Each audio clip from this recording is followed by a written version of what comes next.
بسم اللہ الرحمن الرحیم۔ السلام علیکم دوستوں، کیسے آپ سب؟ امید کرتا ہوں خیریت سے ہوں گے۔ میں ایم علی آپ سبھی کا حیدری اسٹڈی پوائنٹ یوٹیوب چینل پہ خیر مقدم کرتا ہوں۔ جیسا کہ آپ جانتے ہیں کہ کچھ ہفتے پہلے جھارکھنڈ میں پی جی ٹی لیول کا اردو کا امتحان ہوا تھا۔ اس کی آفیشیل آنسر کی جاری کر دی گئی ہے، اسے آج ہم ڈسکس کریں گے۔ شروع کرنے سے پہلے آپ کو بتا دوں کہ اس آنسر کی میں غلطیاں بہت زیادہ ہیں۔ غلطیاں اتنی زیادہ ہیں کہ ہمیں بھی نشاندہی کرنے میں مشکل آ رہی ہے۔ تو چلیے کوشچن پیپر کو ڈسکس کرتے ہیں۔ کچھ غلطیاں ہم پکڑیں گے، کچھ آپ پکڑیے گا۔ ممکن ہے کہ کچھ غلطیوں کی نشاندہی ہم سے نہ ہو پائے، تو آپ ہمیں کمنٹ میں پکڑ کے غلطیاں بتائیے گا۔ تو چلیے شروع کرتے ہیں۔ پہلا سوال کہ اردو زبان کا تعلق کس خاندان سے ہے؟ تو اردو زبان ہند یورپی زبانوں کے خاندان سے ہے۔ پہلا والا آپشن درست ہے۔ قدیم ہند آریائی دور کی نشاندہی۔ ہند آریائی جو زبانیں ان کو 3 ادوار میں تقسیم کیا گیا۔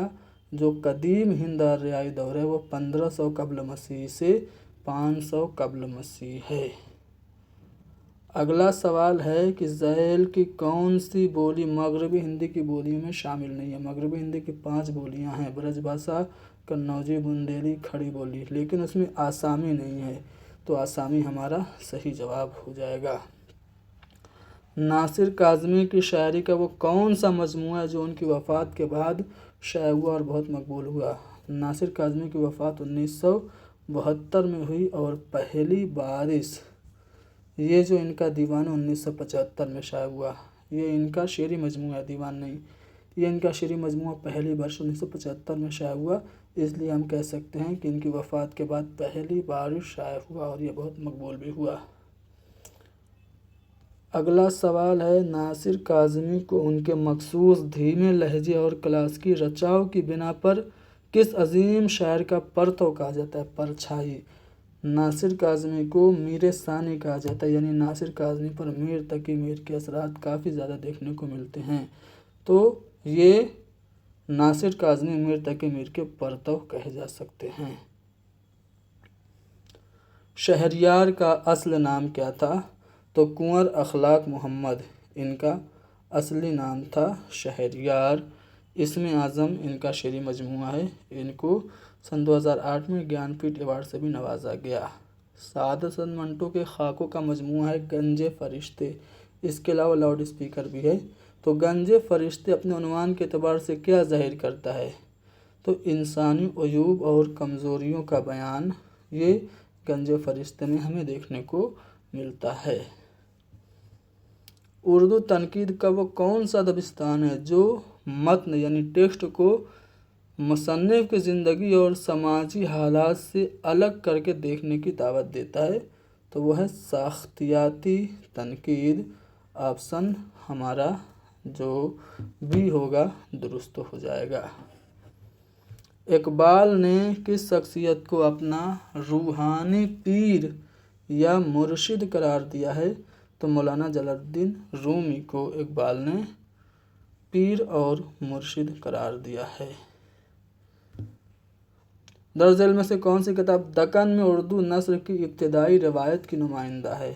اردو نثر کی جو پہلی کتاب ہے وہ سبرس ہے، ملا وجہی کی۔ دکن کی پہلی باقاعدہ نثری کتاب سبرس کے مصنف کون ہیں؟ تو ملا وجہی ہیں۔ فورٹ ولیم کالج شمالی ہند میں لکھی گئی وہ کون سی کتاب ہے جسے اردو نثر کا سنگ میل سمجھا جاتا ہے؟ تو باغ و بہار کو سمجھا جاتا ہے، یعنی کہ آپشن بھی درست ہوگا، لیکن صحیح آپشن نو طرز مرصع کو کہا گیا ہے۔ حالانکہ نو طرز مرصع 1775 میں لکھی گئی اور 1775 میں ابھی فورٹ ولیم کالج قائم ہی نہیں ہوا تھا، 1800 میں قائم ہوا، تو فورٹ ولیم کالج میں کیسے نو طرز مرصع لکھی جا سکتی ہے؟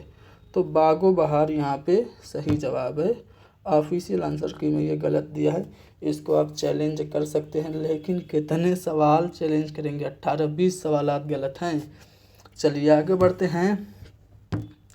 دکن میں صوفیاء کرام کی نثری خدمات کے حوالے سے معراج العاشقین یہ کس کی طرف منسوب ہے؟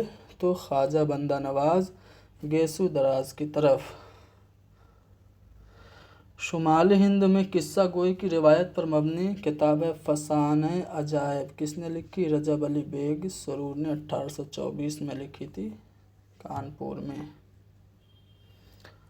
دکن کی نثری ادب میں شکایت نامہ اور تلاوت الوجود جیسی علمی کتب کس عہد میں لکھی گئیں؟ تو یہ ساری کتابیں بہمنی دور میں لکھی گئیں۔ دکن کی داستان سبرس میں عقل اور دل کس شہر کے بادشاہ دکھائے گئے ہیں؟ تو عقل جو ہے وہ سیستان کا بادشاہ ہے اور دل جو ہے وہ تن کا بادشاہ ہے، لیکن آفیشیل آنسر کی میں دکن اور ہند دیا جو کہ غلط ہے۔ صحیح کیا ہوگا؟ سیستان اور دکن، ٹھیک ہے۔ تو یہ دوسرا سوال جو کہ غلط دیا ہے، اور بھی سوال غلط دیے ہیں، آپ خود بھی دیکھیے گا، ابھی آگے آپ کو پتہ چلے گا۔ شمالی ہند کی کتاب رانی کیت کی کہانی کی خاص بات کیا ہے؟ تو اس میں عربی اور فارسی کے الفاظ سے گریز کیا گیا ہے، پرہیز کیا گیا ہے، ٹھیک ہے۔ لیکن آفیشیل آنسر کی میں منظوم گوئی کی داستان دیا ہے جو کہ غلط ہے، ٹھیک ہے۔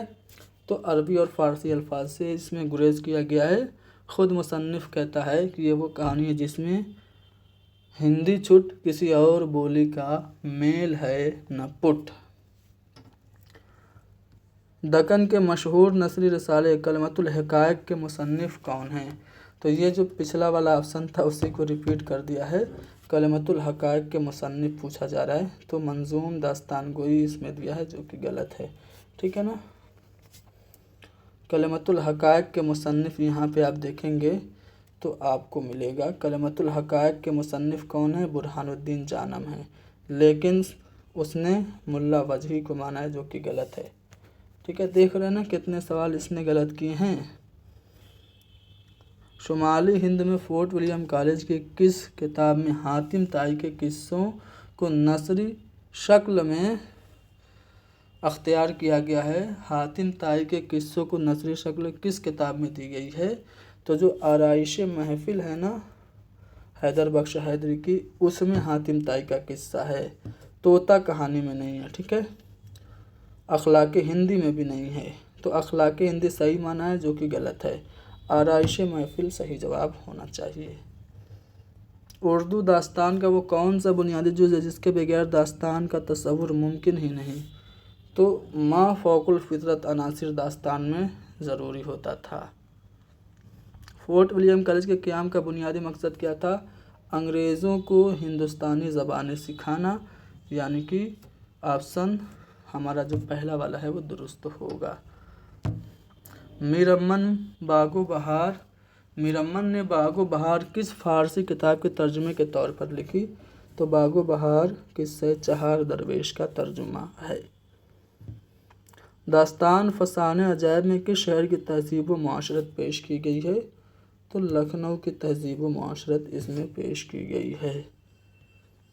اقبال کا وہ کون سا کلام ہے جو ان کی وفات کے بعد شائع ہوا؟ ارمغان حجاز، جو کہ آدھا اردو اور آدھا فارسی میں ہے، علامہ اقبال کی وفات کے بعد شائع ہوا۔ فسانۂ عجائب کا اسلوب باغ و بہار سے کس طرح مختلف ہے؟ تو باغ و بہار جو ہے وہ آسان ہے، سلیس ہے، اور فسانۂ عجائب مکفّہ اور مسجع نثر میں ہے، ٹھیک ہے۔ تو یہاں پہ آپشن ہمارا سی درست ہوگا۔ داستانوں میں طلسم سے کیا مراد لی جاتی ہے؟